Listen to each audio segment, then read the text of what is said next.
In times like these, it is important to treat yourself. Hi, welcome, come on in. My name is Aoife and today I am taking you through all of the books that I bought with my book jar money from last year. For every book that I read every year, I save €1 into a little jar on one of my bank accounts, and at the end of the year, the start of the next year, I go and I buy whatever I want. I can spend it on books, I can spend it on book-related items, I can spend it on anything else, but this year, I went and I stacked my shelves a little bit more. Since I read 116 books in 2022, I had €116 that I had to spend.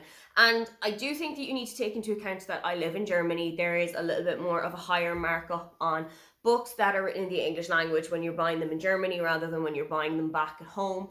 The same book that cost me maybe €20-25 here in Germany might have cost me something like 15 to 20 back at home.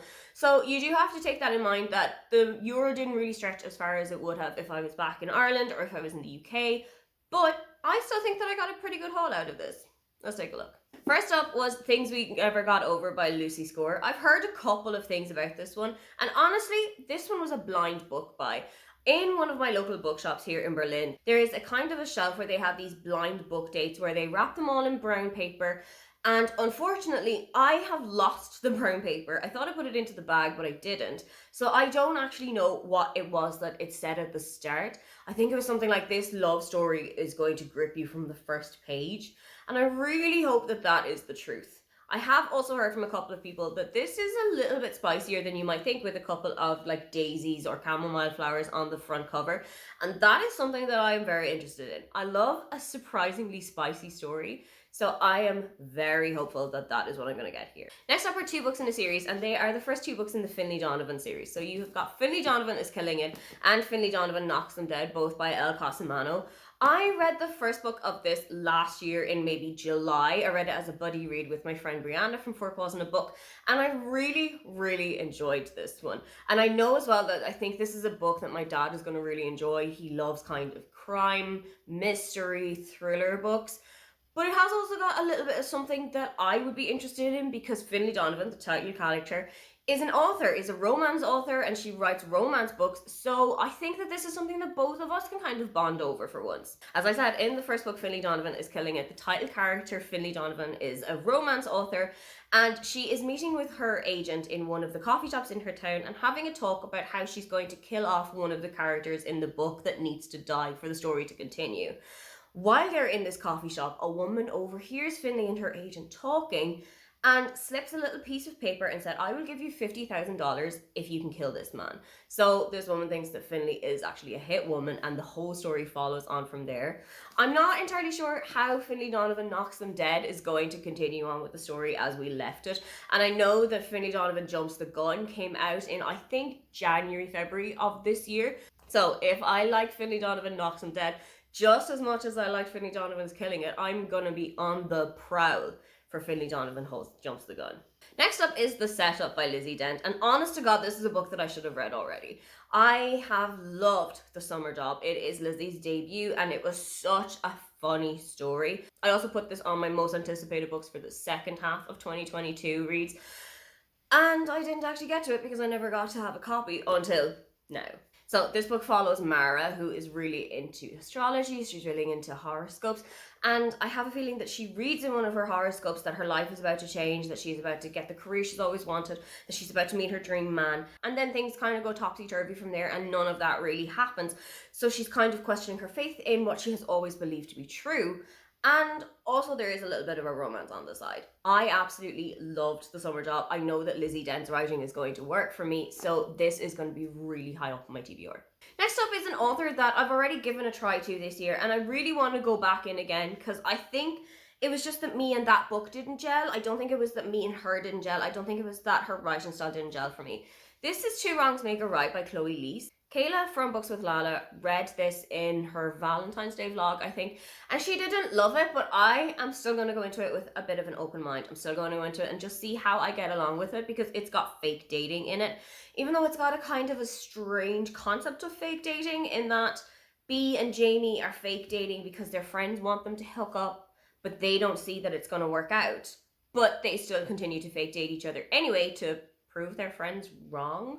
It sounds like a very strange concept, and I really want to know how it's going to work. I really want to see how it's going to affect their relationship. I really want to see what the relationship is going to be like, because that kind of concept of fake dating doesn't really add up in my head, but I really want to see how it does.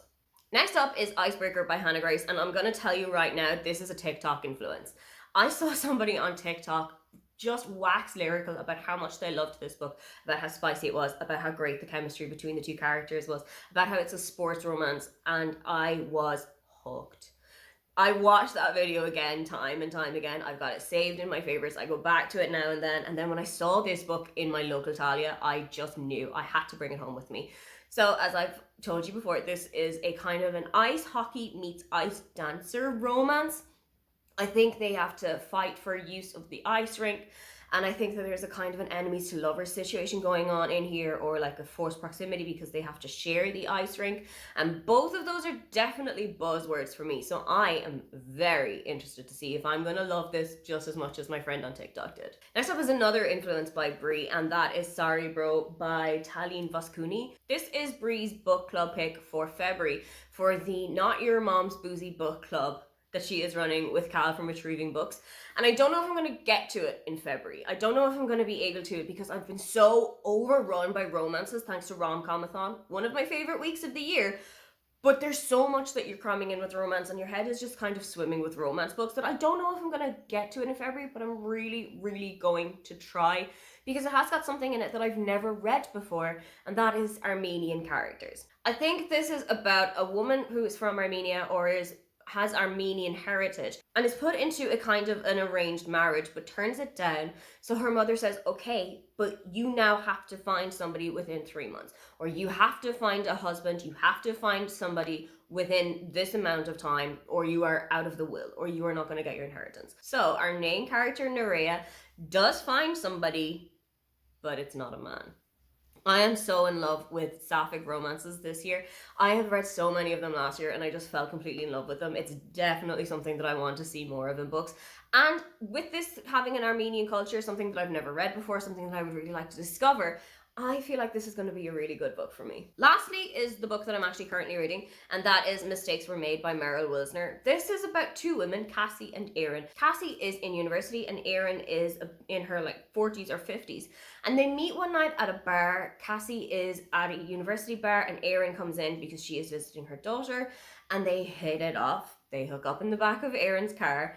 And it turns out the next morning that Cassie is best friends with Erin's daughter. So there is this whole situation of having to sneak around, having to keep their relationship under wraps, but developing feelings for each other, and their budding romance is starting to get really, really steamy at the point of the book that I'm at. I am so in love with this book, and I'm really glad that I picked it up. I know that their other book, I think it's called Something to Talk About, is also sapphic.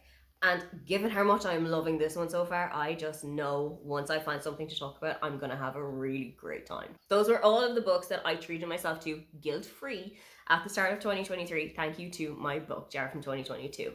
What was the first book that you treated yourself to in 2023? If you'd like to leave me a comment but you can't think of anything that you'd like to say, then just leave me the money bags emoji.